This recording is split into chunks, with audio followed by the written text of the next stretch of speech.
Nosotros comiendo. ¿Sí? ¿Ya está?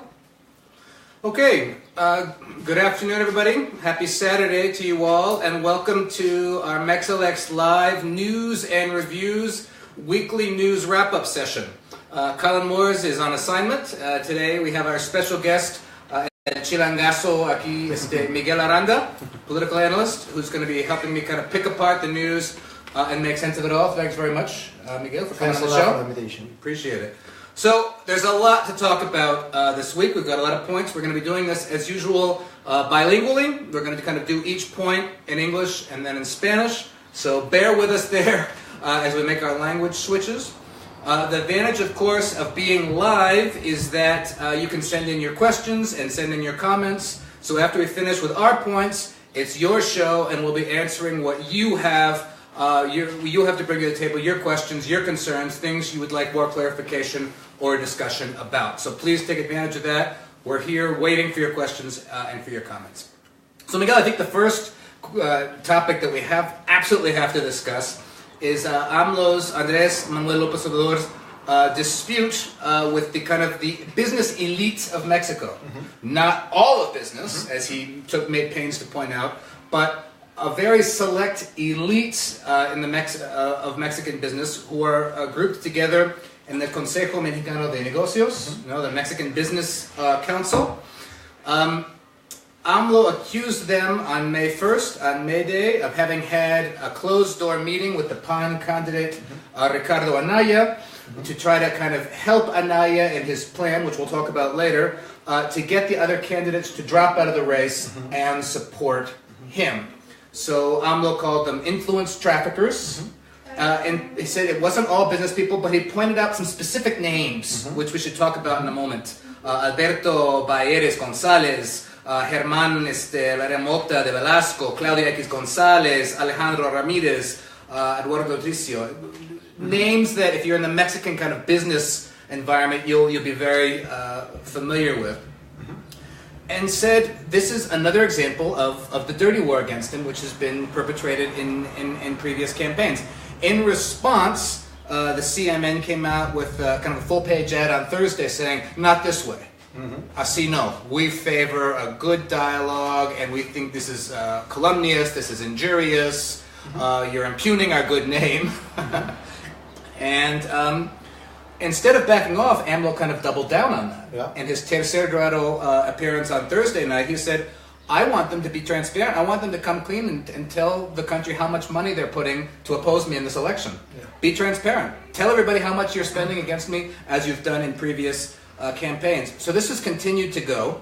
And I'd like to know what you think about that. And if you think, if AMLO is so far ahead, why pick a fight? Why pick a fight with these business elites? I will try to explain myself right in English. I have not a lot of vocabulary, but I will try my best. Vamos a hacerlo en español después, entonces aguanten. ¿No? Yeah. All right. Well, I believe that something that is important is that the main object, the main idea of López Obrador in his campaign is the fight against corruption. So. The traditional analysis about corruption is that there are some politicians that are corrupt, and we must change that into the government. Right.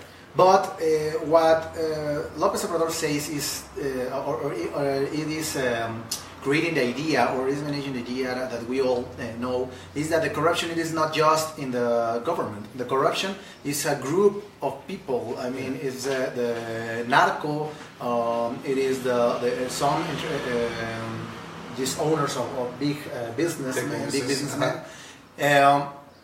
And there's a complex frame, a complex net of a lot of actors that can create or that have created this phenomenon of corruption in our country from long years. So when López Obrador not just says that they are in this dirty fight, the dirty war against him, campaign against him.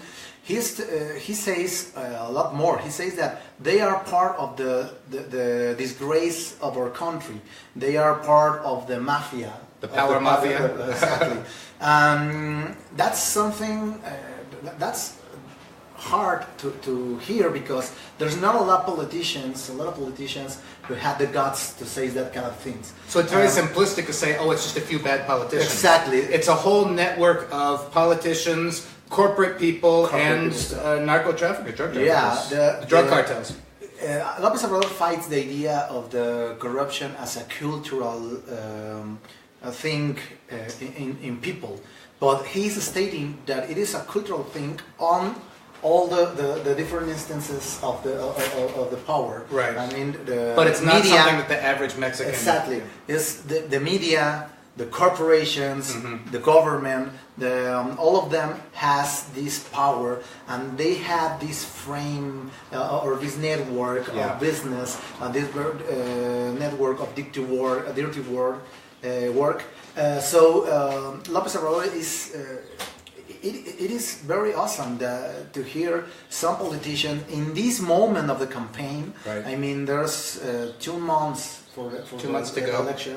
2 months to go to the election, and he has not problem to go out and say this kind of things. So you think this is a bold thing? He's not just kind of coasting on his lead and saying, I'm ahead, so I'm not going to say anything controversial. No, I mean, I think that this is the consistency of his ideal.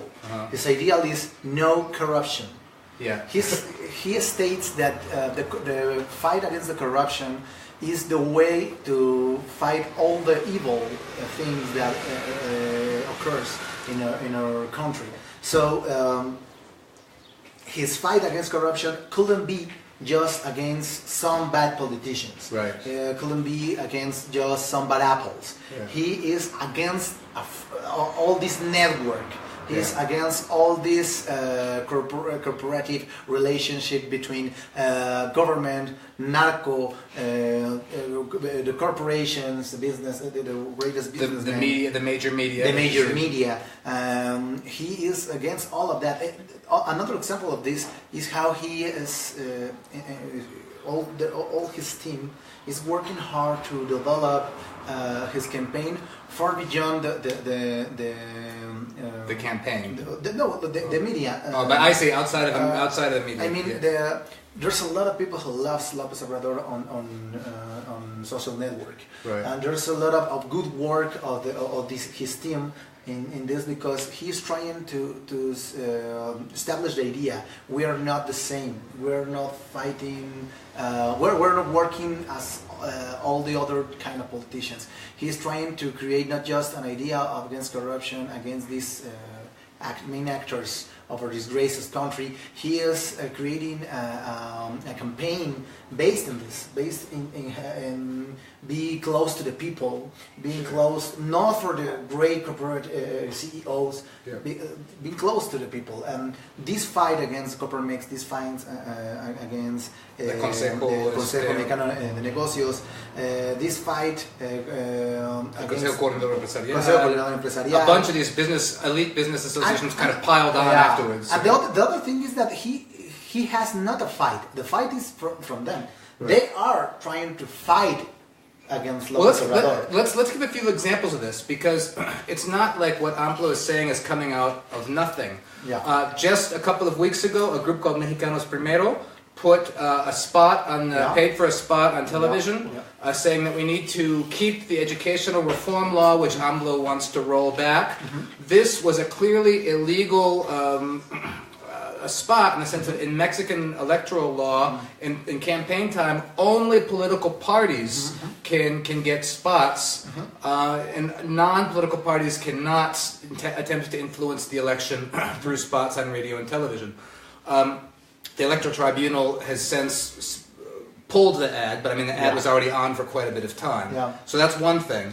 And that's one example about what López Obrador says. I mean, in electoral laws, are very complex and has a lot of good things. Actually, much better than the United States. Mexican electoral law is much more comprehensive on paper than the United States. And this is one example. Not allowing these kind of what we call PACs or what we call outside interests to buy spots on radio and television during campaigns, which seems like a very eminently sensible idea. The problem is, for example, in 2006, Consejo Coordinador Empresarial flooded the television and railways with ads against AMLO and got away with it. The other thing now is this series called Populismo, which is a television series produced again by the elites, which has been all over the buses and all over kind of Mexico City about the supposed program about populist leaders in Latin America that doesn't even have a distribution network yet, but is being promoted as if it did. And on all the ads, AMLO is right there together with Chavez and together with, strangely, with Lula, who is quite a very moderate center-left. You know, kind of is this idea of throwing people together as these are all, you know, Latin American populists. Well, in this series, Verificado 2018 has verified the information about this TV series. And they found out that the series has no transparency on the information. I mean, there's a lot of misinformation behind it. The presumed production, la empresa productora, I can't remember the word. The production house, the production house, the production company.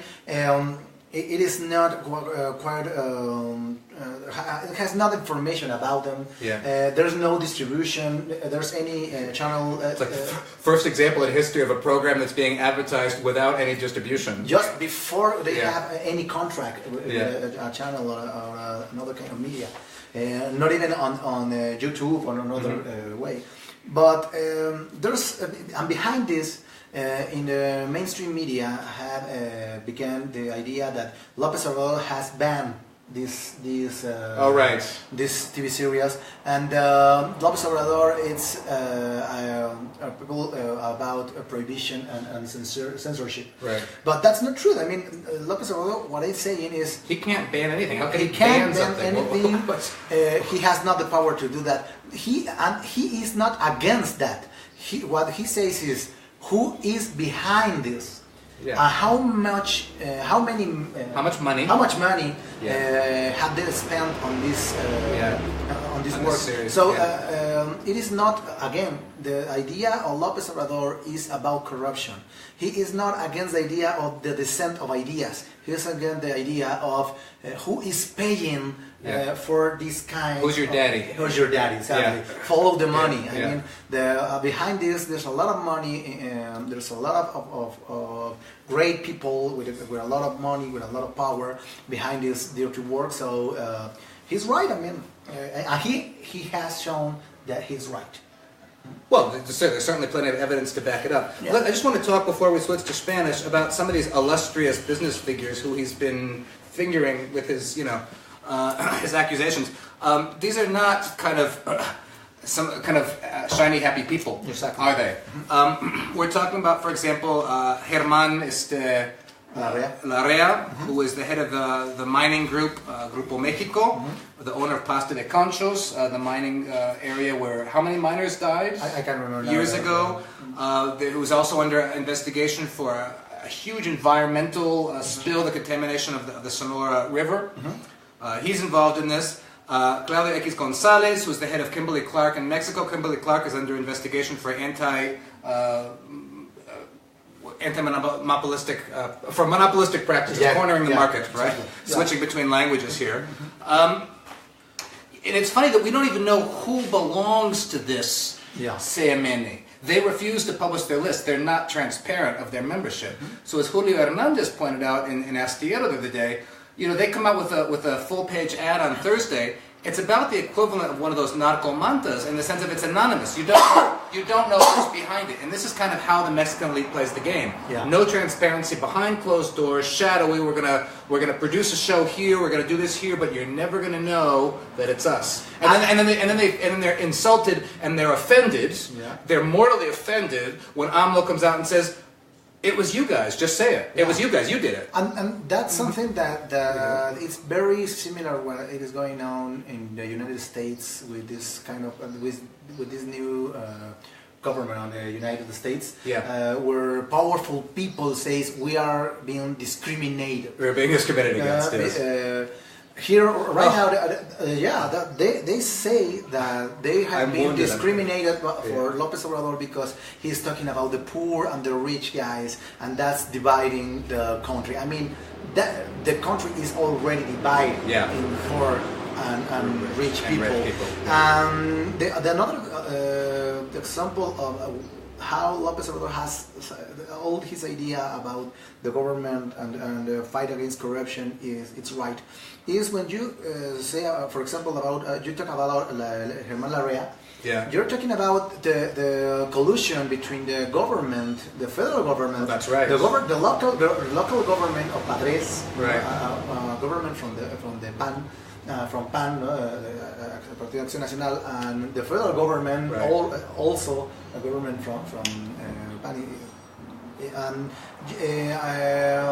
the collusion with the government with this group, Grupo México, and they have paid anything. They haven't paid anything. They right, haven't paid anything for the great ecocide that they done in the Rio Sonora. So that's what corruption it is. It is not just a few bad apples. It is a whole system that we must stop. And when they say we are being discriminated, in fact, they have been discriminated because they are part of the problem. Right. And they have shown that they are part of the problem. And when López Obrador says you are not anymore part of this, you have to play with into the frame of the law. That's the problem. That's the problem for them. It is not López Obrador. It is not discrimination. It is not nothing at all. It is that they want to keep this power into their hands. Okay. Vamos a cambiar al español. So English speakers, bear with us. We're going to do this point in Spanish. We'll be back in English for the second point. Entonces, Miguel, vamos a hablar ahora, como que resumir en español, disputa entre AMLO y el Consejo Mexicano de Negocios, el CCE, el Coparmex, ¿no? Él dijo el 1 de mayo, el otro día, que los élites populares de ese grupo, del CMN, se reunieron con Anaya, con tal de lograr la comitiva de Anaya de hacer que MEADE salga de la contienda, incluso Margarita Zavala se supone, ¿no? Para apoyar a él como el único candidato con posibilidades de alcanzar a AMLO. AMLO los acusa de ser traficantes de influencias. Ellos se ofenden, sacan un comunicado el jueves de esa semana diciendo pues estas son acusaciones injuriosas, calumniosas, lo que tú quieras, voy a llorar. Y AMLO en tercer grado el jueves se mantiene firme, dice mi problema no es con los empresarios, mi problema son ellos, y los nombra. Y dice que hay que, pues ya estamos en otros tiempos, hay que ser transparentes y que digan cuánto dinero están gastando en oponer nuestro movimiento, pues que pongan nuestras facturas en la mesa y que diga el pueblo, ¿no? Y esto va a la mano con esta serie ahí de populismo, que se supone que varios de ellos están atrás de eso también, pero pues cuánto dinero está atrás. Entonces, para retomar el tema ahora en español, ¿tú crees que está bien que AMLO entró en esta pelea teniendo tanta ventaja? Y esto no podría llegar a una situación en que digan, ay, pues AMLO va a trastornar, va a crear incertidumbre para el país, va a crear incertidumbre para los negocios, va a crear incertidumbre para la divisa, va a crear incertidumbre para una serie de cosas. Yo creo que la base aquí, lo comentamos ahorita en inglés, todo en español, es, bueno, intenté decir inglés. Yo creo que la base aquí es la consistencia del discurso de López Obrador acerca de la lucha contra la corrupción tiene que derivar en esto, ¿no? La corrupción se ha manejado como una serie de malas manzanas podridas dentro de la élite política, solamente política. Ajá. Y pareciera que toda la corrupción sucede en los gobiernos y todos afuera, los otros actores son Ajá. impolutos, Impolutos. son Ajá. perfectos, y son los malos gobiernos quienes los llevan a esto, ¿no? Sin embargo, algo que ha marcado claramente con esta postura López Obrador es que la corrupción no es exclusiva del gobierno, es un sistema complejo basado en las grandes corporaciones, en los grandes CEOs, en los grandes hombres de negocios, coludidos con gobiernos, en efecto, con manzanas podridas dentro de los gobiernos. Por eso él remarca tanto lo de la voluntad del gobierno, ¿no? Sí. O sea, que lo que puede generar un verdadero cambio no tiene que ser, no va a ser un cambio de leyes o un cambio de ninguna cosa, sino la voluntad política del gobierno en turno. Entonces, estas empresas que tienen un historial negro, que la platicamos ahorita, ¿no? Un historial ya bastante turbio dentro de nuestro país, ¿no? Digo, sin irnos nada más a la parte criminal, irnos simplemente a la parte de salarios, ¿no? A la parte de compromiso social real, pero si nos vamos de ahí a la parte ya de la historia negra, ¿no? Ahorita yo creo que podemos retomar en inglés también este tema que no lo platicamos, sí. Pero por ejemplo la lucha que hay de Germán Larrea, ¿no? Y el Grupo México contra Napoleón Gómez Urrutia, ¿no? Entonces hay una gran campaña de indignación en redes y en otros medios para tratar de generar la sensación en la gente de que es indignante que Napoleón Gómez Urrutia, como líder sindical que heredó la plaza de su padre, como candidato a diputado plurinominal por parte de Morena. Y hay toda una campaña para hacerte creer, o sea, a personas que directamente, ¿no? Que ni directa ni indirectamente han sido afectadas, ¿no? Con el caso de Napoleón Gómez Urrutia, de hacerles creer que él es uno de los motores de la desgracia de todo nuestro país, con una persona que ha ganado todos los juicios, ¿no? Todos los juicios en su contra, todos absolutamente los ha ganado, y que fue acusado por hacerle frente a Grupo México, Germán Larrea, en Pasta de Conchos. Un grupo que además de ese historial negro con Pasta de Conchos tiene la contaminación del río Sonora bajo el auspicio del gobierno de Parres. Entonces, un grupo, o sea, han generado la sensación de que tienes que estar más indignado por el líder sindical que le dijo en su cara al grupo que estaban siendo asesinos durante una tragedia de Pasta de Conchos, pero que no te indignes, ¿no? Ante la idea de que quieran participar e intervenir en la elección, en tu elección, ¿no? Porque es nuestra elección, ¿no? En la elección de la gente, una serie de personajes como Germán Larrea, que claramente tiene una vinculación con este tipo de actos, ¿no? Y de sucesos. Entonces, bueno, la lucha contra la corrupción en el discurso de Obrador no podía quedar solamente en la idea bastante simplista, bastante reduccionista de, por ejemplo, Anaya, ¿no?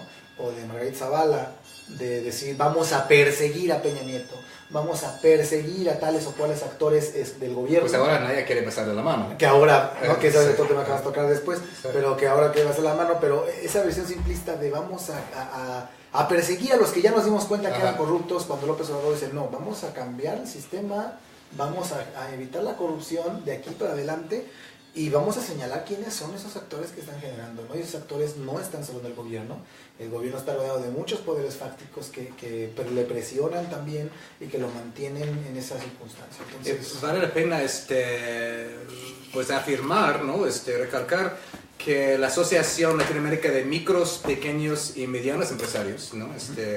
ALAMPYME, se deslindó de este comunicado. Dice que ellos no hablan con nosotros. También el Consejo Mexicano de Negocios, con cierta jactancia, cierta prepotencia, dijo, nosotros generamos 9 de cada 10 trabajos en este país, ¿no? ALAMPYME dijo, pues no, son los pequeños y medianos negocios los que generan la mayoría de los negocios en este país. Ellos no hablan por nosotros, ellos pues están representando sus propios intereses, no los intereses nacionales, y nosotros estamos a favor del plan económico de Morena, ¿no? Creo que ahí, y ahorita también lo tocamos en inglés porque es importante que lo comprendan, ¿no? que queda comprendido. Es el distanciamiento que hay de la propuesta económica de López Obrador a la de cualquier otro gobierno sudamericano o del Caribe con el que se le ha comparado, ¿no?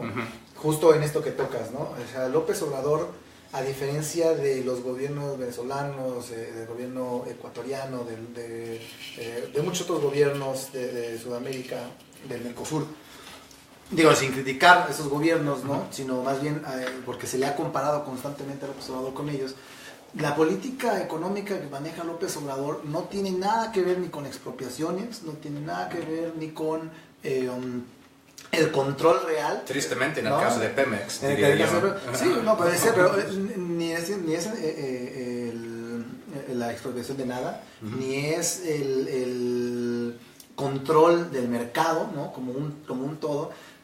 De nuevo, esta lucha que tiene López Obrador, y creo que aquí es donde podemos ver el alcance que tiene y el poder que tiene esta idea, esta lucha que está teniendo López Obrador contra estos empresarios, a los que ha tachado de corruptos, ¿no? Los que ha tachado de como mercaderes de influencias, ¿no? Algo así, Traficantes de influencias. Sí.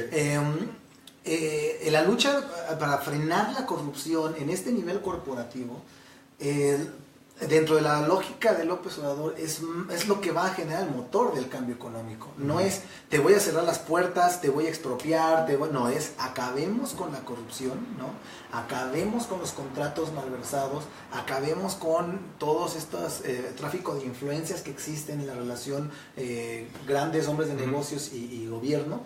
Y eso es lo que va a permitir las prácticas de Copa y de todo eso, ¿no? Y eso es lo que va a permitir el flujo y el desarrollo de la actividad económica, no cualquier otro medio, ¿no? Y eso tiene mucho que ver con el análisis profundo que hace López Obrador de la historia de México, el análisis profundo que hace López Obrador de la historia económica y política de México. Y un punto que también me parece importante, que es que la propuesta de López Obrador es eminentemente política. Es una propuesta política que impacta en los niveles económicos, sociales, etc. No es una propuesta económica con embarradas de político, con embarradas de sociedad, es un punto muy importante, cultural. No, es una propuesta eminentemente política, ¿no? Es una propuesta eminentemente institucional, con un pleno respeto de las instituciones, ¿no? O sea, su base no es cambiar ninguna ley, no es cambiar ninguna institución, es darle estabilidad al país a partir del cumplimiento del Estado de Derecho, que bien dijo en la entrevista que tuvo el otro día, ¿no? Que aquellos que ahorita hablan del Estado de Derecho, pero haciendo un símil entre el Estado de Derecho y mano dura, como si el Estado de Derecho fuera castigo. Sí, siempre es golpear. ¿No? Y él dice, no, aquellos que hablan de Estado de Derecho, pues son los primeros que lo rompen, ¿no? Son los que están en contra del Estado de Derecho. Vamos a ir al segundo punto. We're going to switch now to the second point. I hope this isn't jarring that we're switching back and forth. It's that we've got people from, we've got public in the United States, Canada, other countries, and also Mexico. So we're trying to accommodate the entire audience. Hope that's working for everybody. Let's talk about Ricardo Anaya right now, the PAN PRD candidate. Anaya began this campaign kind of trying to display himself as the anti-establishment candidate, the candidate of change. The PRI came out early on trying to hit him on the corruption scandal of his corruption scandal in Querétaro, where he enriched himself by getting a piece of land on favorable terms, building an industrial building on it, flipping it, and running the money through a series of phantom businesses. So he got really into a loggerheads with the PRI on that, and at one point even said, if I get into power, we'll even jail Peña Nieto if we can, if there are corruption charges against him. How can there not be? So, funny that not 2 months later, Anaya appears before the Citibanamex Financial Group and says, I will build with whomever it is necessary to build with, to build a broad front to provide viability to the country. Now, if you kind of translate that into lay speak, that is, I want Meade and Zavala to drop out so that I can be the one candidate that can take on a López Obrador. And the moderator picked up on this and he said, is this possible? And Anaya kind of put down the microphone and said, digamos que sí. No, let's say yes, right? So he got a firestorm of criticism about that, saying, wait a minute, Anaya, wait a minute. Didn't you just say that the PRI was a corrupt party full of corrupt ex-governors? Didn't you just say Peña Nieto was so corrupt that we're going to put him in jail? And now you're going to knock on his door and create an alliance with him? Yeah. Didn't you just say all that? Or was I just hearing things? So Anaya then had to say, oh, no. I didn't mean create a formal alliance with the PRI. All I meant was tactical voting. voto útil, tactical voting, that members of the PRI and other parties should vote for me because I'm the one person who can beat AMLO. Yeah. He kind of tried to walk it back. Yeah. So it looks not very likely that, Meade or anybody else is going to drop out for Anaya, but they don't have to drop out because historically the PRI and the PAN work together de facto, not de jure. They don't openly have coalitions or alliances, but they work together behind closed doors, and if Meade continues to tank, it's very likely that the power of the PR and the power of government might swing behind Anaya later on in the campaign. Yeah. There's something funny about Anaya and his campaign and the people who support Anaya. As López Obrador has said, it is not about the people, it is about the campaign, it is about all this power stuff, but there's something funny. Anaya has been shown as a person, straight person, with a campaign well formed and all of these kind of things. And López Obrador has been criticized for being pragmatic, authoritarian, and to have this straight idea about to have power. Right. But when you analyze the story of both of them, you can find out that there's It's the exact opposite. Yeah, the things are the opposite, because Anaya, to become a candidate, has to destroy all the structure of his party. Right. His party's in ruins. Yeah, his party's in ruins, like never before. Yeah. Like never Totally before. divided. This is something that we must analyze, because if it's something that you can say about this party, Partido Acción Nacional, it is that has until these times. The party has shown a lot of very integrated history since its party unity. Party unity is the foundation to this time. So Anaya break all of this. No? Yeah. He Usually, destroys. Historically, we associate the left with being divided. Exactly. And this time it's the right. It's the PAN. They criticize a lot the PRD, the other times. Leftist party, the PAN criticized the PRD because they think that they were a lot of tribes. The tribes that made up the PRD. The different factions of the PRD back but in the day. But right now, Anaya he destroys all the party just to become a candidate. Yeah. And if that it is not the ambition. What is? What it is. No? Margarita Zavala walks out of the party and forms an independent candidacy. Exactly. So this divide is very clear. And as we'll talk about in the other point, two ex-leaders of the PAN, were Manuel Espino and Germán Martínez, were in Yucatan the other day raising the hands of López Obrador. Yeah. That's other thing that Anaya.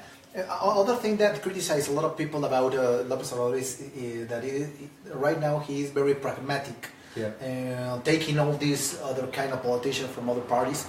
But if you see this pragmatic side and you hear this kind of stuff of people like Anaya, for example, this idea to be part of a coalition all against AMLO, all against AMLO, and the idea of you can prove that Anaya is copying a lot of ideas of the López Obrador campaign, or this mixture between the traditional conservative idea of a government from the PAN with a little bit social idea of the PRD, mixing up the idea of innovation and the new century, lead Mexico to the new century, but also to be conservative and do not approve the abortion and do not want to have any of that kind of things into the government. Mexico will be saved by technology and hackathons. Yeah, exactly. So he is a very pragmatist and absurd guy. And if you, the other thing he says that López Obrador is a liar, but all the data that he uses to criticize López Obrador are fake, and Verificado 2018 has shown that it's fake. So he's a liar, he's a corrupted man, he's a pragmatist, He destroys his own party to have The candidacy. So, but he criticized all of this. Yeah. The campaign against López Obrador from his part is to criticize all these points that he has. Yeah. And Projection. It's a projection between López Obrador. So, and the other thing, talking about this practical vote, it's late because López Obrador has taken that kind of vote a lot of months ago. Yeah. I mean, López Obrador says these things very clear. It doesn't matter if you're from the PAN, from the PRI, from the PRD. It doesn't matter which kind of party you belong. You can be part of the movement. You can be part of the change. You can be part of the revolution. So he has had months ago take all these practical vote, and you can see it in this kind of character or these persons into the candidacies and to the. We'll talk about that in a minute. Yeah. Vamos a retomar el punto 2 en español. Ricardo Anaya, entonces, 2 meses después de amenazar con supuestamente meter a Peña Nieto en la cárcel y de pelear contra el PRI por su fraude con la nave industrial de Querétaro, ¿no? Las empresas fantasma, 54 millones de pesos en su bolsillo. Ahora dice, hace unos días, frente a Citibanamex, que estaba abierto, en tantas palabras, a formar efectivamente una coalición con el PRI, básicamente que MEADE decline, que Margarita Zavala decline. Dice, lo dijo en términos un poco vagos, estoy abierto a construir con quienes haya que construir para dar viabilidad al país. El morador dice, pero ¿existe esa posibilidad? Y él dice, digamos que sí, ¿no? Como Mr. Burns Jr., ¿no? Luego, pues muchas críticas acerca de eso, pues que no dijiste que el PRI es súper corrupto, que Peña Nieto es súper corrupto, ahora quieres tocarle la puerta, shalala. Y dice, no, nunca quería hablar de eso, nada más hablaba del voto útil, que los del PRI van a votar por mí, porque pues MEADE no tiene posibilidad. ¿Qué podemos decir?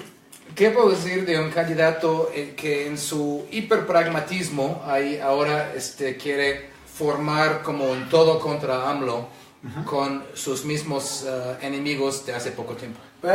Lo platicamos,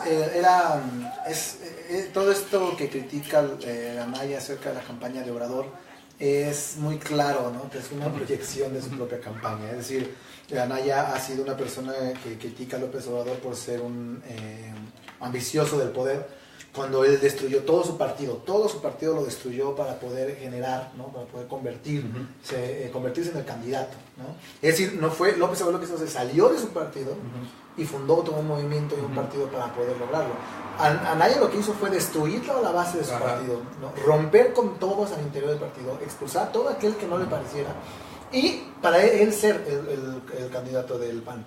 Entonces toda esta desbandada de panistas que se ha estado dando y de priistas, ¿no? Que ha estado dando hacia las bases de Morena, tienen que ver mucho con la gran ambición, sí, ¿no? Por un lado, la gran ambición que ha tenido Anaya para poder llegar a ser candidato. Hizo a su maestro político en Querétaro, sí. Luego al corredor ahí del PAN del Congreso, ¿no? Sí, la candidatura Como independiente de Margarita Zavala, sí, ¿no? Con una fuerte base del PAN, de gente que aún tiene estas reminiscencias o estas ideas acerca de que estuvo bien, ¿no? La guerra que hizo Calderón Hinojosa, ¿no? Y que todavía piensan ese tipo de cosas. Se fue porque Anaya no representa eso, no representa esa línea panista, ¿no? Se tuvo que dividir con Zavala, a quien enfrentaron apenas en Morelia por la guardería ABC. Entonces, este rompimiento del PAN es claramente un problema generado por Anaya, ¿no? Que algo que le criticaba el PAN, y como comentábamos, el PAN... Y hace falta mucho para hacer dividir el PAN, porque realmente el PAN, por todos sus pleitos anteriores, se mantiene unido, al menos, pues aparentemente, ¿no? Sí. Realmente eso sea esos tipos de divisiones con la izquierda. Exacto. Pero para que el PAN se dividiera, pues tuvo que ser algo fuerte, ¿no? Exacto, ¿no? La otra cosa que siempre le han criticado a López Obrador es la parte de su pragmatismo. Pero si tú ves la campaña de Anaya, o sea, radica en un pragmatismo absoluto, ¿no? Es decir, esta idea de hacer una mixtura, ¿no?, entre las posiciones de derecha conservadora, de no apoyar el aborto, no apoyar ninguna idea con las que siempre estaba el PAN, pero no sumar algunas ideas ahí aparentemente sociales, embarradas, de lo del PRD, que es una vergüenza para el PRD el sumarse, ¿no? Este tipo el PRD apenas estuvo festejando su aniversario con Anaya como figura principal ahí. Exacto, ¿no? Entonces es una vergüenza. La muerte. Entonces, ese pragmatismo es clarísimo en Anaya, ¿no? Además de estas coaliciones, esta idea de decir lo que sea con tal de tener esta cantidad de votantes. Otra cosa fue los comentarios que hizo entre los empresarios de que él avalaría el hecho de que ellos pudieran volver a comprar tiempos dentro de la televisión, ¿no? En tiempos electorales, lo cual fue aplaudido obviamente, ¿no?, por las empresas. Entonces, que ha sido algo que ha hecho un cambio positivo, dramático en la política mexicana, pero que obviamente a muchos no les conviene. Entonces, todo este pragmatismo claro de Anaya, bueno, se proyecta hacia la idea, la crítica del pragmatismo hacia López Obrador. La otra cosa, bueno, Anaya ha generado una campaña a partir de mentiras, ¿no?, que es algo que ha criticado siempre de López Obrador, de que él miente. Sin embargo, pues se ha comprobado de que Anaya es quien miente y quien usa los números de Mañana Engañosa para poder soportar sus dichos, ¿no? Entonces, claramente, o sea, si algo critica Anaya, es un juego es una prueba proyectiva, ¿no? O sea, es decir, si algo Anaya dice que está mal, muy probablemente lo vas a encontrar dentro de su propia campaña, dentro de su propia persona, ¿no? Claro. Entonces, eso es algo para entender a Anaya desde su campaña, o sea, desde el inicio de cuando él busca ser candidato hasta ahorita, entender que Anaya es un juego de proyecciones, ¿no? Sabe en qué atacar al otro porque él manifiesta de manera muy clara todos esos defectos que critica. Let's go to the third point. And now I do have a critique of AMLO. I want to see if you can defend Right. the point. We talked about it a few minutes ago, this kind of idea of AMLO welcoming people from other parties to form part of the big tent, kind of the big tent movement of Morena. And we saw a clear example of it just the other day, AMLO in Yucatan, supporting the gubernatorial candidacy of Joaquin Diaz-Mena. An ex-PANista, who was a member of the PAN up until very recently, left the PAN and was given the candidacy for governor for Morena. And not only that, but on the stage there were two ex-presidents of the PAN party, Manuel Espino, who all of us who lived through the 2006 electoral fraud remember as God. Manuel Espino, who lifted Calderon's hand in 2006 and lifted Peña Nieto's hand in 2012 and is now lifting AMLO's hand in 2018. And Germán Martínez, two formerly very severe enemies and critiques of AMLO. Now they're on board with AMLO, kind of in this corporatist style that I will get you so many votes. Isn't this confusing for people? Yeah. Isn't this a problem? Isn't this going to dilute the creation of a true progressive left party? If, it's one thing to allow people to come in from other parties, which is fine. But Joaquin Diaz-Mena was a panista up until very recently. He should come in and spend some time in Morena first, but instead he gets the candidacy immediately. Yeah. And there are probably some very good people in Morena who said, well, why don't you have a Morena person to have the candidacy? And this has gone on again and again and again throughout these months. I think that's something very intelligent. I mean, the other night where I had been seeing the interview in the Sagrado program, I understand a lot of the ideas of López Obrador, and I think that it's very intelligent what he's doing. You just see the history of the great changes in any history. Mexican history, American history, many other countries.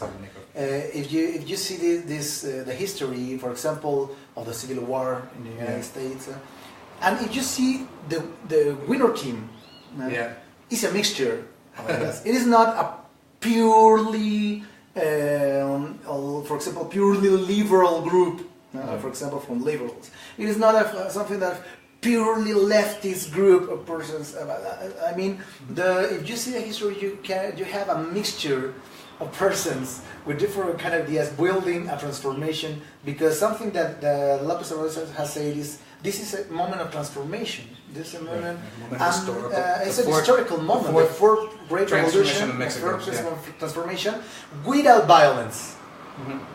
And when you see that, and you see all the structure that he's creating, not just for the candidacies in some states, also for his cabinet, or even his teams, his electoral his campaign team. No, his campaign team. If you see his campaign team, it is not a pure leftist liberal. Not at all. Not at all. Not at all. His campaign coordinator is also an ex-panista. Yeah, Tatiana Cloutier. It's one of the smartest girl that you have seen in any interview, in any moment on TV, on network, I mean, she's amazing. So. If you see the history of the great transformations, you can't do a transformation based just in people that think the same as you, and if you want to have pure people, with a total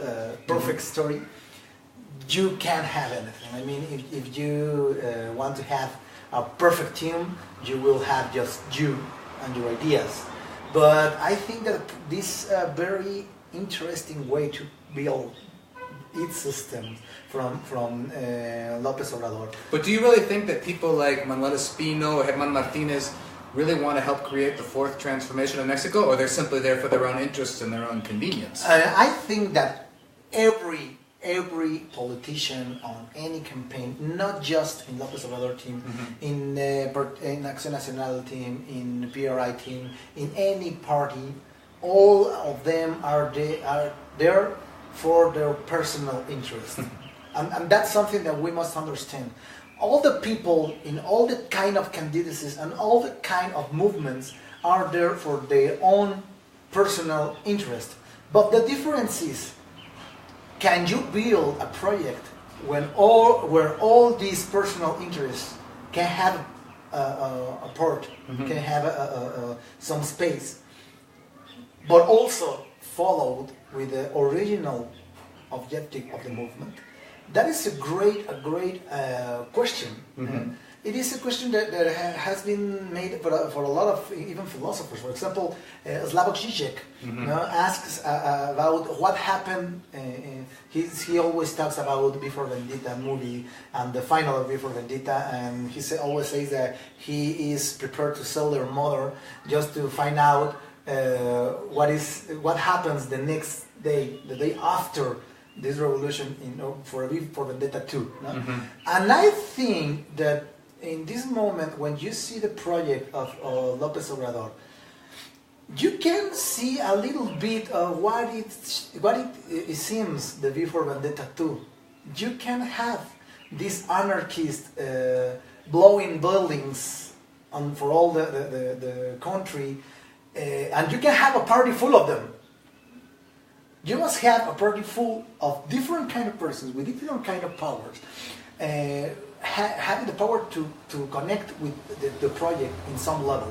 So I think that I know that there's a history about Manuel Espino and Germán Martínez. I know that there's people who do not agree. Gabriela Cuevas. There's a lot of people there's a lot of people who do not agree with this. For example, there's Taibo Dos and all other persons of the movement.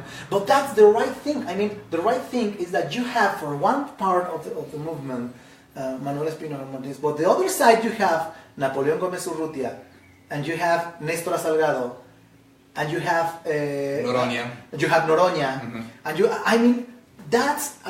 to me, that's a quite intelligent strategy. The Big Tent Party. The Big Tent Party that is built for different kind of politicians with different kind of backgrounds, with different kind of ideals. Ok, vamos a hacer eso en español ahora, punto 3 en español, luego vamos a hacer sus preguntas y sus comentarios. Get your comments and questions ready because this is our last point and then it's up to you guys. Ahora bien, hablando de pragmatismo, AMLO toma el escenario en Yucatán el otro día, apoyando la candidatura de Joaquín Díaz Mena, expanista, que hace poco dejó el PAN y ya recibió el gran regalo de la candidatura a gobernador de Yucatán para Morena. Y no solo eso, pero ¿quiénes son las dos personas flanqueándolo? Nada más y nada menos que Manuel Espino y Germán Martínez, dos expresidentes del PAN, para los que tuvimos que aguantar este fraude de 2006, ¿no? Esta noche, cuando vimos los números cruzar a las 3 de la mañana, Manuel Espino levantando la mano de Calderón, luego en 2012, Manuel Espino levantó la mano de Peña Nieto, y ahora le está levantando la mano de AMLO. No hay un punto en que podemos decir que ese es un pragmatismo, un paso demasiado, y eso no va a diluir el objetivo de formar un gran partido progresista con ideales de la izquierda que va a poder gobernar con cierta contundencia. En lugar de eso va a crear un chilaquil que va a ser muy difícil manejar cuando llegue el momento de gobernar. Bueno, yo lo que creo es que es un movimiento muy inteligente, ¿no? Y yo lo sigo creyendo, a diferencia de lo que está pasando, por ejemplo, con las coaliciones PAN-PRD, ¿no? En donde no son personas que se suman a un proyecto, ni es un proyecto, sino son dos partidos con ideales distintos que de una manera pragmática, enteramente pragmática, se suman para poder lograr un gobierno y sumar votos, ¿no? Con sus bases. A diferencia de eso, el hecho de estas personas no hay una coalición con Morena. Son personas que tuvieron que abandonar sus partidos para sumar su movimiento. O sea, tuvieron que dejar detrás, ¿no?, el partido al que pertenecían para sumar su movimiento, para sumarse a otro partido, y a partir de ahí poder tener la posibilidad de levantar la mano, ¿no?, de este personaje. Entonces, me parece que en efecto hay dudas, ¿no? Como en todo. O sea, yo no creo que absolutamente ninguno de los candidatos, si tú ves el planteamiento de MEADE y de todo su base, vas a encontrar las mismas dudas de todos, ¿no? Dudas legítimas de todos. ¿Por qué? Por los historiales, pero hay algunos mucho más negros todavía, ¿no? En cuanto a sus historiales, sobre todo de un partido con un historial tan grande de gobernadores perseguidos por corrupción, perseguidos por la Interpol. Más de la docena de gobernadores. Y solo en este momento. Solo en este momento. O sea, no estamos hablando de la historia del partido. Estamos hablando de solo en este momento más de una docena de personajes que estuvieron en gobierno, que están siendo perseguidos o que tienen imputaciones de grandes crímenes. Entonces, cuando ves eso, cuando ves la base del PAN con estos dos partidos que se suman y que todavía no hay una mixtura. Hace poco estaba viendo que están impugnando, no me acuerdo el nombre de la chica, un miembro del PAN, que está impugnando la candidatura de Mancera, ¿no?, para diputado por parte de la coalición, porque se usó incluso su firma, se falsificó su firma para poder avalar la candidatura, ¿no? Entonces, cuando ves eso en la mixtura de estos dos partidos, ¿no?, esa coalición extraña en donde ves a un Anaya con su imagen de güerito impoluto, ¿no?, así de todo un prototipo, ¿no?, casi de volante de estos de cursos de inglés, ¿no?, así con este nivel de perfección. Y lo ves al lado de Barrales. Tú, ¿no?, también puedes hacer. Exacto, ¿no?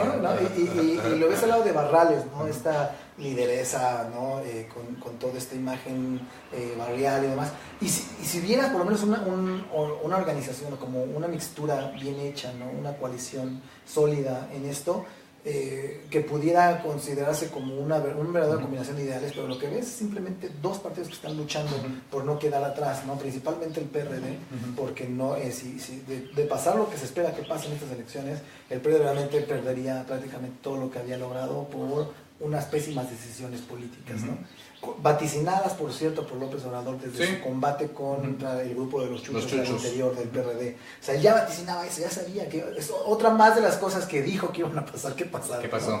Entonces, yo creo que es una decisión muy inteligente el retomar personajes, ¿no?, el generar este cuadro de personas que claramente pueden permitirte, ¿no?, el consolidar estructuras políticas en diferentes niveles, ¿no? Pero por eso la lucha por el gobierno federal es tan importante. Ahora, la otra cosa es que si tú analizas la historia de los movimientos sociales, ningún movimiento social es puro, ¿no? ningún movimiento social ha sido verdaderamente puro, ¿no? Cuando la guerra civil norteamericana estuvo del bando, digo, históricamente, para simplificar, te hablan de los del norte y los del sur, pero si tú ves cada bando, en realidad no había propiamente un bando en el sentido estricto, ¿no? O sea, había una mixtura de ideales, ¿no? Una mixtura de personajes, algunos de ellos se odiaban entre sí, algunos de ellos realmente se aborrecían, ¿no? Había quienes detestaban a Lincoln, ¿no? Y había quienes lo amaban. Lo mismo pasó en la revolución, lo mismo pasado. O sea, si tú ves la historia de los grandes transformaciones... El gabinete de rivales de Lincoln. El gabinete de rivales, exacto. Entonces, a mí me parece que o sea, si yo viera puros Manuel Espino, puros Manuel Martínez dentro de la estructura, de toda la estructura que se busca, ¿no? Del Morena y su posicionamiento político, tendría un problema. En efecto, yo tendría un problema. Pero la realidad es que tú estás viendo por un lado a un Germán Martínez Manuel Espino, que con toda la historia y esta historia que tienen la solidez política como para poder consolidar, ¿no? Poder político para el partido dentro de las regiones donde se puedan posicionar. Pero por otro lado también tienes a Noroña, ¿no? Y por otro lado también tienes a Néstor Salgado, ¿no? Y por otro lado también tienes a Napoleón Gómez Urrutia. Y por otro lado, o sea, es decir, hay una serie de contrapesos políticos e ideológicos. Oye, estamos hablando solamente de las candidaturas, porque si nos vamos al partido hay todavía más contrapesos. Pues las bases son muy progresistas. Si hablas con las bases de Morena, exacto, son mucho más progresistas que casi incluso todos. Incluso que López Obrador. Mucho más López Obrador y mucho más que el 95% de sus candidatos. Eso es lo más importante que tiene, pero no que toda su estructura. No todo. Eso es lo importante. Y algo muy interesante de analizar de López Obrador es que verdaderamente es un republicano. Es decir, él es mucho más conservador de lo que nosotros incluso podemos creer, ¿no? Es mucho más conservador. Pero él verdaderamente está devoto a la institucionalidad y la legalidad, ¿no? Entonces, cuando no es gratuito cuando él dice que con temas que por cierto los otros candidatos son abiertamente opositores, ¿no? Sí. Como temas como el aborto, temas como el matrimonio igualitario, ese tipo de temas. Los otros candidatos, el PRI ha gobernado durante muchísimos años y nunca ha hecho nada por ellos. Y el PAN claramente siempre ha estado en contra, ¿no?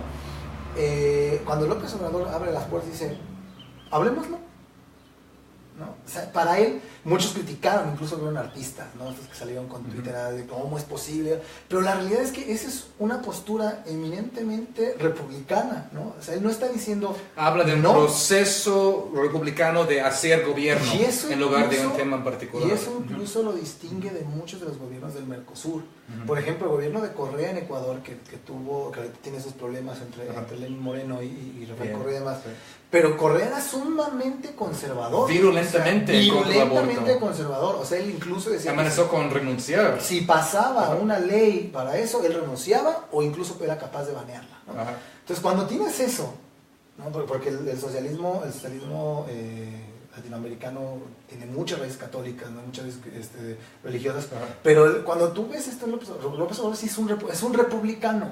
Entonces, él puede creer lo que quiera, él puede pensar lo que quiera. Pero su base es por eso su lucha contra la corrupción es la base de su gobierno, porque la lucha contra la corrupción es la forma de limpiar las instituciones y entonces tener un gobierno legítimamente republicano donde las instituciones sí representen lo que el pueblo quiere hacer, ¿no? Lo que el pueblo dice. Entonces creo que es muy importante remarcar eso, ¿no? O sea, el republicanismo de López Obrador se manifiesta en esto. No, incluso en los que tienen como candidatos. Se puede ver así o se puede ver como una manera y es pragmatismo. Una manera velada de no tomar partido sobre algo en que se puede decir, obviamente es otro caso, ¿no? Pero mira a un Bernie Sanders, ¿no? Él dijo, yo estoy a favor de los derechos sociales, yo estoy a favor del matrimonio igualitario, yo estoy a favor de derechos de las mujeres, y hace falta que un líder muestre liderazgo con tal de cambiar la opinión pública. Claro, pero... Es decir, educar desde eso. Pero Bernie Sanders está yendo... Bernie Sanders tiene un paso adelante. ¿En qué sentido? Nosotros estamos tratando de construir una democracia institucional sólida.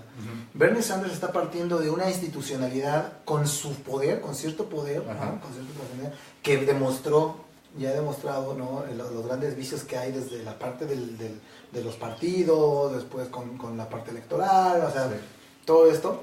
Pero Bernie Sanders va un paso adelante, y aún así Bernie Sanders, tuve su historial, ha trabajado con republicanos. ¿no? O sea, Para aprobar leyes, sí. Para aprobar leyes, para mover adelante Claro. posturas políticas. El rey de la enmienda. Claro, ¿no? O sea, y más en una sociedad bipartidista, Sí. ¿no? En donde tienes que de los republicanos es una mixtura, de los republicanos tienes una mixtura de demócratas, ¿no? Entonces, Bernie Sanders lo hizo desde un lado, un paso más adelante, en donde su lucha va a cómo en un país con un Producto Interno Bruto del tamaño de Estados Unidos, con una, ¿no?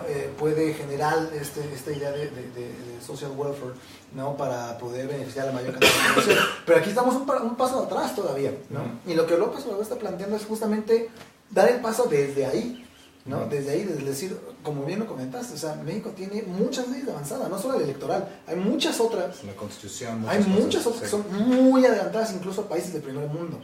O sea, legalmente, el país de las leyes electorales, creo que ya Sabina Berman, que hacía una entrevista que le hacía a Olga Bermejo, ¿no? Sí, Olga Bermejo, no me acuerdo, la que tiene contemplada a López Obrador para secretaria de Gobernación. Pero dice, lo que dice Sabina Berman es que el México de las leyes es bien bonito, ¿no? Ajá. Y es la realidad, o sea, las leyes de México son leyes de avanzada, son leyes de mucha calidad, que han sido construidas a lo largo o sea, están construidas con sangre, ¿no? Las leyes de México, y son construidas con sangre, no estamos hablando como en otros países que podríamos hablar de hace 100 años, estamos hablando construidas con sangre casi cada sexenio, ¿no? Entonces, esas leyes tienen un nivel de perfección, un nivel de detalle muy trabajado, pero que es necesario implementar. Entonces nosotros estamos peleando porque las instituciones cumplan, o sea, no estamos buscando que las instituciones cambien, transformen, estamos primero pensando que las instituciones deben de cumplir con lo que ya existe. Entonces el paso que está dando López Obrador es de antes, y creo que el pararse y decir, yo sé que estaría padrísimo que se parara y dijera, todos los homosexuales pueden, toda la comunidad LGBTI van a poder, pero para que suceda esto, primero tenemos que consolidar esas instituciones, ¿no? Como sucedió en el gobierno del Distrito Federal. Sí. El gobierno del Distrito Federal así se construyó, para que pudiera darse ese salto a poder ya generar estas leyes de avanzada, en donde el gobierno del Distrito Federal pudiera permitir a la comunidad LGBTI integrarse, tuvieron que pasar todo un proceso de transformación institucional en donde dejara de ser la famosa, en donde fuera la famosa regencia, ¿no? En los tiempos de regencia, sí, antes de 97. Exacto, ¿no? Tuvo que transformarse de eso, que eran instituciones totalmente apegadas a la federación, a ser un gobierno de avanzada, ser un gobierno de izquierda, generar instituciones de avanzada y de izquierda, ¿no? Generar una constitución que es perfectible, pero que incluso la mayoría de Morena estuvo en el trabajo de esa constitución. Entonces, hay un trabajo detrás, ¿no? Y yo creo que cuando López Obrador sale y dice, todos estamos de acuerdo en que tenemos que combatir la corrupción, vamos a empezar ahí. Pero, estos temas, no estoy diciendo no, estoy diciendo, vamos a consultarlo. ¿No? Hablando de consultas, talking about consultation, we've finished our spiel. We've got time for a few questions. I think a couple have come in already. So thanks for listening, and thanks for giving us an hour of your Saturday here on Mexalex. First question we've got is from a Charles Chadwick. Hi, Charles, and thanks for your question. The question is, did anything change after the first debate with regards to the race or the polls? Si cambió, la pregunta es de Charles Chadwick, si algo cambió a raíz del primer debate, hubo algún cambio en las encuestas. So what we can say is kind of, in the big picture, and then I'll have Miguel jump in on this, there wasn't a big change. I'm not a big fan of AMLO's performance in the debate. I think it was kind of lackluster, but I think his strategy was very clear, is to not get engaged in attacks and kind of be above it all, as the candidate who's in the lead generally does. The latest poll that came out from Reforma newspaper, has him steady on 48%, where he was before the debate, so he's held on to his support. Anaya's up 4 points from 26 to 30%, which is basically 4 points that he took away from the other candidates. Meade is down a point. Right, Margarita Zavala is down 2 points, and El Bronco, the hand cutter, is down a point. So it's kind of like switching around the points among the anti-AMLO contenders and kind of consolidating AMLO in kind of a second place. But this topic of polls is an interesting one, isn't it, Miguel? In 2012, we had to sit through daily polls in the Millennium newspaper showing Peña Nieto with an exaggerated lead that was never true, to the point that Ciro Gomez Leiva had to come out and apologize for those polls. This time we know that Anaya has his own polling company and is buying polls through Massive Caller. So it seems like the polling is somewhat more objective in 2012, but this is certainly going to become, the polls in itself are going to become battlegrounds. Yeah. There's a lot of changes since 2012 and Sure. 2006. The law has changed at all since 2006. Has or hasn't? Has changed a lot since 2006 and 2012. And this is another thing. That kind of changes has been pulled out, has been pulled for the in those times the PRD movement with López Obrador against the fraud. So there's a lot of changes in the electoral law for that kind of problems that we have and we confront in 2006 and 2012. Right. So the law has changed a lot. I mean, this part of the impossibility to the private ones to build, to buy time into the mainstream media has changed a lot of things. That was the 2007 reform. I mean, it is has changed a lot of things of the 2007 reform. The polls, for example, the polls has. I don't believe that the polls are more trustable than in 2012, but I believe that there's more suspicion or more. People are more suspicious. People are more skeptical. The people are more skeptical of polls, polling. Yeah, since 2012. Well, it's an international crisis, isn't it? The polls in the United States 2016 election were off. Yeah. The polls in the last two elections in Great Britain were off. Yeah. You know. Yeah. We must see something that is very interesting. In the world, there's a lot of movements in these electoral times that has put some people into the government with conservative or center conservative ideas. No? For example, Macron in France. For example, Trump in the United States. In Italy, we have these kind of problems too. Yes. But here in Mexico, we have a beautiful moment where people are looking for something different.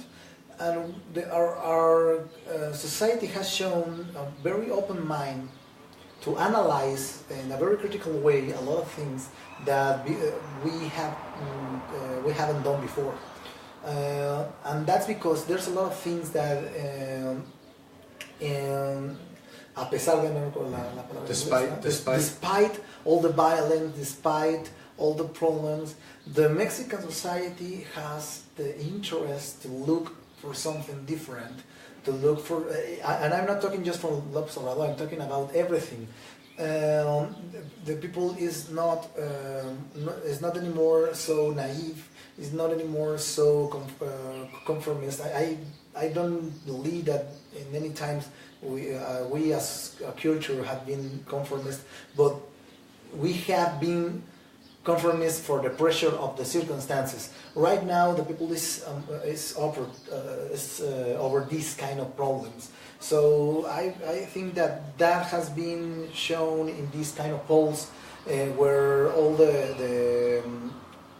all these las empresas, ¿no? The polling companies. All the polling companies can't do anymore this kind of cheating without being confronted, without be attacked by their own people. Well, there was that supposed poll, the poll about the university students, which supposedly had Anaya leading. Nobody believes that. Nobody believed that, and they immediately saw that it was private university students, that the polling sampling was skewed. That poll was taken apart very quickly on social media. Yeah, and then I really believe that we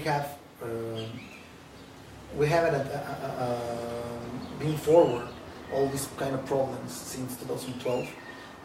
The candidate has changed. I mean, López Obrador has changed in a very different ways. The society has changed. We have been forced to change. That's pulling the other kind of powers to change, no? And that's something positive. That's something that I believe that we have seen into this election. I think that is going to be the main power, the power of the people trying to do something different, despite all the violence, despite all the drama stuff of our country. We've got one more question. We have time for one more question. This question is from Joanna Williams. What do you think about the letter sent by American intellectuals to Congress? So this was a letter sent by a series of American intellectuals and leaders of foundations, academics, including Noam Chomsky, Mark Weibart, a bunch of American people who are concerned about the situation in Latin America in general and about Mexico in particular. The letter was sent to Congress saying basically, do not intervene in the Mexican election. The situation here is delicate, it's fragile, there's always the possibility for violence. Let the Mexican electoral process play out. What do you think about that? What do you think about their sending a letter? What do you think about the Trump White House looking at this election playing out? This guy, Salah, the former el que ayudó al Calderón con su campaña. Oh, Dick Morris. Well, all the people in the dirty campaign against López Obrador in 2006 and 2012 has said that he's not anymore danger for Mexico. Danger for Mexico for anyone. Just a little bit of context. Dick Morris, the former Clinton counselor, the guy who kind of created the whole triangulation thing for Clinton, kind of a real scumbag, was also the guy behind the dirty war in 2006 for Felipe Calderón against López Obrador, violating the law because foreigners are not supposed to participate directly in campaigns. And also this guy from Spain, I can remember. Sola. He has said the same thing. I mean, López Obrador is not anymore danger from Mexico. But he never was. He never was. We know that, but but it's interesting that they're saying it. It's very clear. It's very clear that the policies and all the structure and ideas of López Obrador, it is not anymore. It is not. Right now it's clear for everyone that he is not talking about any socialist republic, or he is not Andres Manuelovich, in this. I mean, it was very hilarious to see that we're trying to the Russia baiting. To that use didn't last very the long. same card as people in the United States with Donald Trump, but. He is not this. Thanks a lot. He's not this guy that they thought in the past. So right now it's very clear that López Obrador is a Republican in the philosophy way. I mean, he's a liberal. He's not a progressive, but he can work with progressives. He's not a conservative at all, but he can work with conservatives. Right. He has the model of the 19th century Republican liberal ideas. So I know. I don't know. I mean, this idea of the United States do not participate to trying to block the election in a country is because times are changing. Justo una pregunta en español. Si gana López Obrador, ¿cierran las empresas del país? Así dice... ¿Cerrarán? Así dice el CNM, así dice Coparmex, ¿no? ¿Qué opinas? Luego yo tengo un punto al respecto. No hay... el miedo es un miedo al bloqueo de ciertos negocios. Ni en el modelo de López Obrador, ni en su gabinete, ni en ninguna de las... Ahorita lo hablamos con lo de Manuel Espina Martínez y le hemos hablado con todos los demás. Si tú ves toda la estructura política de López Obrador, no hay nada que atente contra las empresas. De hecho, tenemos ahí a Romo, un empresario, un empresario con un historial de empresario larguísimo. Tenemos a de Fundación Azteca, tenemos a personajes empresariales de ese nivel, del mismo nivel de los que están criticando, sí, apoyándolo, ¿no? Con un proyecto económico bien armado.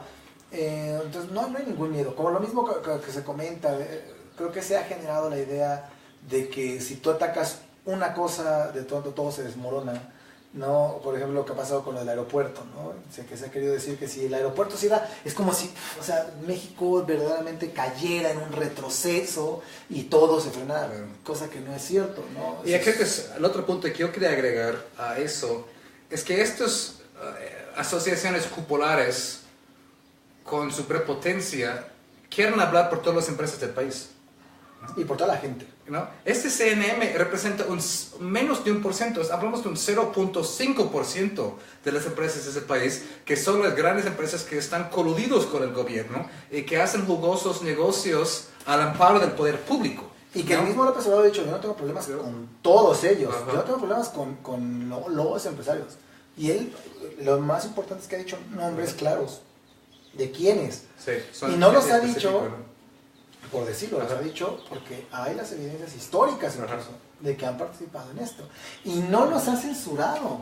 Lo que les ha dicho es, díganme cuánto están aportando, sean transparentes, cuánto están aportando para que entonces lo sepamos.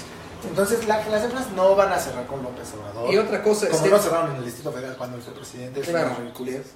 Es decir, también es una idea un poco tramposa que las empresas se van a ir del país. No es tan fácil que la empresa se vaya del país. La empresa invirtió aquí en infraestructura, invirtió aquí en personal, invirtió aquí en muchas cosas. Esas no son cosas que puedes poner en una maleta e irte. Claro. ¿No? Y lo ha demostrado la política de Trump, en donde en efecto ha habido casos en donde empresas sí realmente dicen, no, sabes que yo tomo mis cositas y me voy. Y tomando en cuenta que las acciones de Trump han sido realmente radicales en algunos casos, y en otras, pero tarifas, incluso, aranceles y varias cosas. Incluso con ese nivel de intervención, que eso no lo toma como intervención en la economía, o sea, lo toma como algo muy normal, ¿no? Pero sin ese, o sea, incluso con Donald Trump y esas políticas mucho más agresivas, ¿no? Ya no voy a decir si correctas o incorrectas, ¿no? Le tocará a su país anunciarlo, pero si incluso con esas niveles de políticas las empresas no se han ido. Entonces, mucho menos con López Obrador, ni han cerrado, pues, ¿no? Mucho menos con López Obrador, que su propuesta, tú la lees, en ningún punto, en ningún momento, hay un solo elemento de quitarle dinero, posesiones, o nada, o sea, no hay ningún atentado contra la propiedad privada, ¿no? Es más, se respeta, incluso con la reforma energética, el primer paso, y lo planteó y lo dijo en la última entrevista, no es hacer reformas constitucionales, no es ninguna excepción, vamos a revisar contratos. De nuevo, no es superficial, como muchos quieren señalar, como que su idea de la lucha con la corrupción es absurda, no es lo más importante, porque hay otras veces, es que ahí es donde empieza el germen de todo lo demás. El demonio está en los detalles. El demonio está en los detalles, ¿no? Y con eso vamos a terminar. Gracias por sus preguntas, gracias a Miguel para participar, espero que regreses con nosotros. Feliz sábado y vamos a regresar la otra semana con más programación de Mexelex, y también pueden volver a ver el programa si les gustó tanto. Vamos a subirlo a YouTube después. Adiós.